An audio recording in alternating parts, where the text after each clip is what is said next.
Self-actualization. I love that you use that word. It's the best term I found to describe this journey that I'm on. Can you elaborate a bit more? What is self-actualization and why is it so important for men like our listeners to pursue, Yeah. So self-actualization is the journey I'm on as well. And maybe it is the journey that we're all supposed to be on. But I look at self-actualization as becoming all that we are meant to be. And you could make an argument, depending on your beliefs, that we all have some type of purpose, some type of reason we're here. And the journey of self-actualization is kind of figuring out what that is. And it comes through asking yourself a lot of questions and being very curious about, why am I here? What am I good at? And again, yes, earlier we definitely reflected on our weakest links to mitigate our happiness, but self-actualization actually comes from focusing on your strongest links, which is, what is my superpower? What is that thing that I can really add to this world? And I actually remember speaking to a competitive triathlete, and he was thinking about what he should focus on in order to become the best version of himself as a triathlete. And he was, let's say, a 3 at swimming, a 6 at biking, and an 8 at running.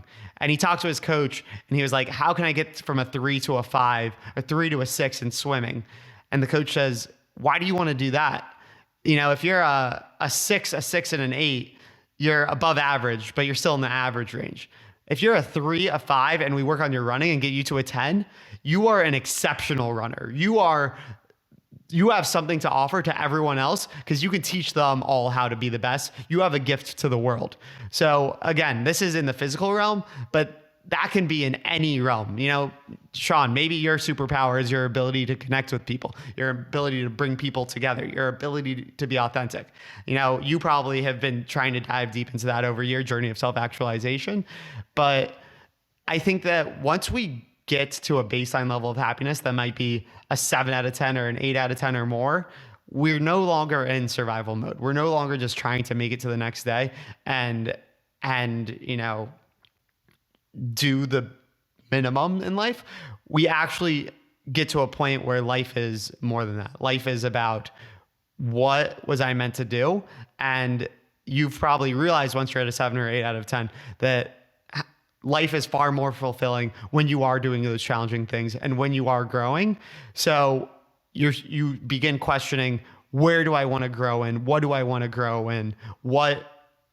And maybe honestly, it also helps to think about, where do I enter that state of flow? Where do my interests meet the right amount of challenge? And dive really, really deep into that. Work hard at that every day until you find that thing that really speaks to your soul and lights people up. Another thing that I recommend on the self-actualization journey, if you don't even know where to begin, is start thinking about what energizes you. Go through your day. Who do you have conversations with? And after you feel depleted versus who do you have a conversation with them and feel super energized? If you feel energized after talking to someone, keep on talking to them, because that is your inner being telling you that you're on the right track. You could make an argument that we're all just a bunch of energy. And there are baselines to feel our energy. And that, like, if you're not eating well, if you're not getting any sleep, it's going to be very tough to even tap into it all, what your energy is trying to tell you. But when you are at that baseline happiness, baseline fitness, that 7 or 8 out of 10, you can start reading the room and know that, oh, wow, I do feel a lot better after I have a conversation with this person. So I want to hang out with them more. I do feel a lot better after I see my therapist or go to a men's group. So I want to do that more. I do feel a lot better after I go surfing. I need to keep on doing that.